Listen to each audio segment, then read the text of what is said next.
During the for the practice recommendations, I did talk to her about uh, with her current irons and when she gets her new irons. When she gets her new irons, it's still going to be the same shaft that's in her irons currently.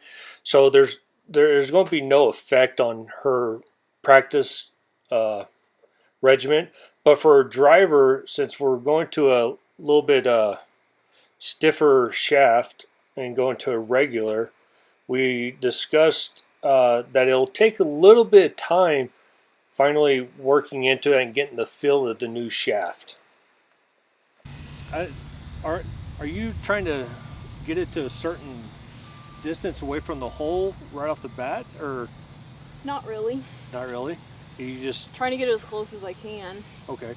Well, maybe one thing is to help out is maybe take a dozen or so golf balls and start out with a wider, bigger ring, maybe a bigger target around the hole, and trying to get all the balls in there. Then once you're successful at that, maybe shrink it down a little bit more, trying to narrow your and start wide instead of starting as tight as you can. Try and get it real close.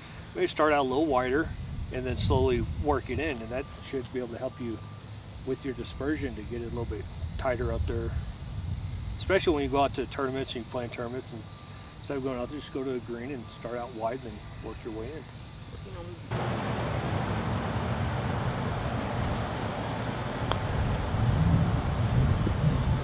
And I mean, even if in doing that, you're going to work on and figuring out the speed a little bit more. So you might not have to play as much break into it.